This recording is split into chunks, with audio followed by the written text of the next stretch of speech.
Well, let's talk politics now. From Prime Minister Justin Trudeau to Ontario Premier Doug Ford, political leaders say that buying made in Canada products could help the country's economy push back against American tariffs. But according to some economists, actually choosing Canadian goods is often easier said than done. To talk about why, Viet Vu's here to talk a little about it, Manager of Economic Research at the Dais at Toronto Metropolitan University. Good morning.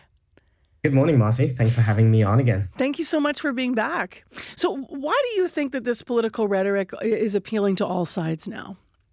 Yeah, I think we start, just like I said last week, right? But we start by acknowledging that this tariff cannot be understood in economics terms because it makes zero sense economically.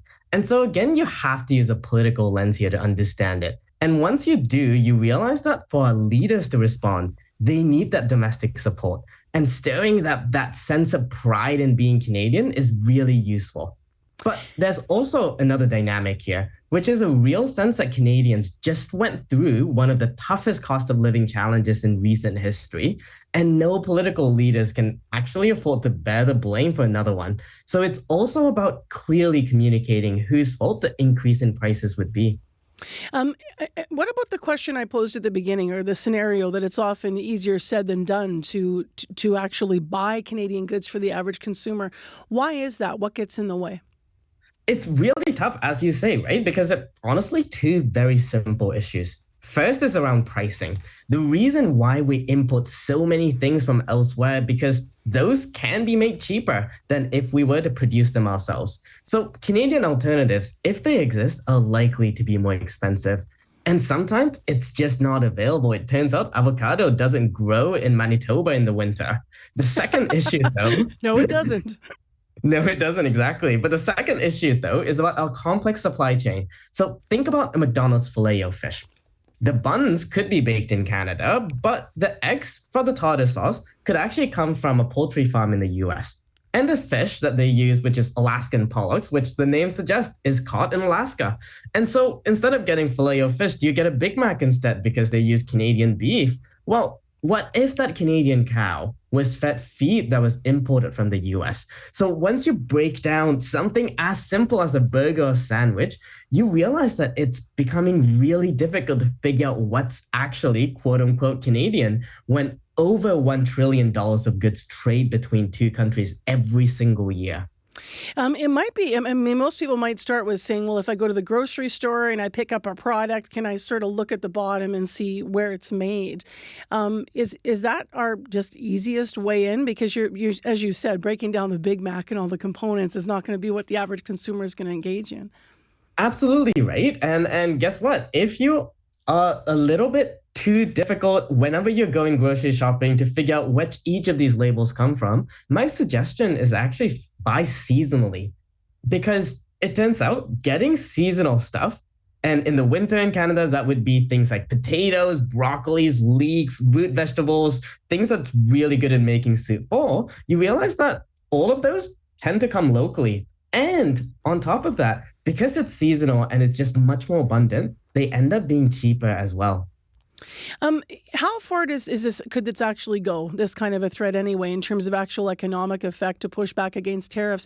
I'm just sort of thinking about past boycotts. The most recent one, I guess, was some people getting together. Maybe not, maybe the numbers weren't big enough, but it was against a superstore at the time because they were talking about worried about pricing. So it was a group of consumers that were like, we're not going to buy there anymore, any of the, superstore under the companies under that banner. And it didn't, even make a blip is the reality. So I'm just wondering, for something like this, can it actually work anyway? Yeah, I mean, as we also saw with Donald Trump, right? A tariff's economic cost, I don't think mattered too much to him. He used the political gambit just over the weekend, negotiating with Colombia over the threat of deportation planes, and he won in that. And so, look, the reality is it might not do much to prevent the tariff from happening. And if it happens, it's going to be devastating for the economy, and many, many people and companies will suffer. But if it happens, and that's a big if, and if it looks like the tariff will stay, an interesting thing happens, which is that markets will start adjusting.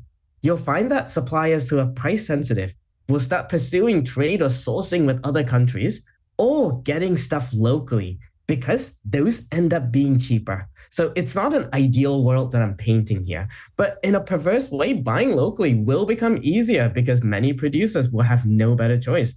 And so, you might see diners start pushing you more apple juice instead of orange juice. Because again, turns out oranges doesn't grow in the winter in Manitoba.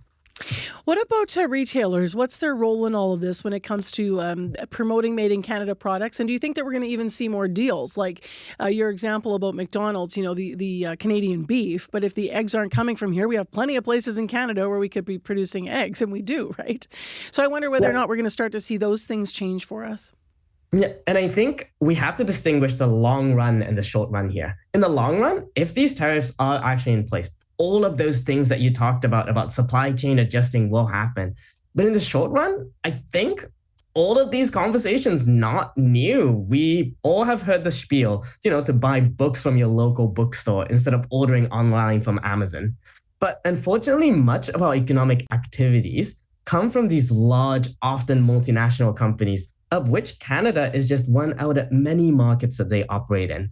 Think about Walmart, big presence in Canada, but headquartered in the States. For these companies, there's no real reason for them to feel nationalistic, apart from the economic pressures that we already discussed.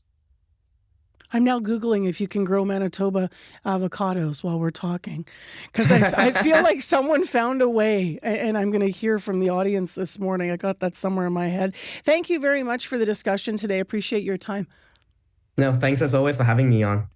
That's Viet Vu, a manager of economic research at the Dais, Toronto Metropolitan University.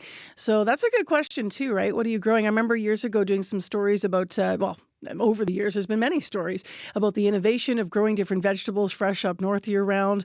And I know that different types of produce as well. And certainly we can grow some oranges here, but they're pretty small compared to what we're getting out of the States. Are you going to shop Canadian? If you want to weigh in, you know what I'm going to say. You can always call our listener line. We've been in conversation there with Viet Vu.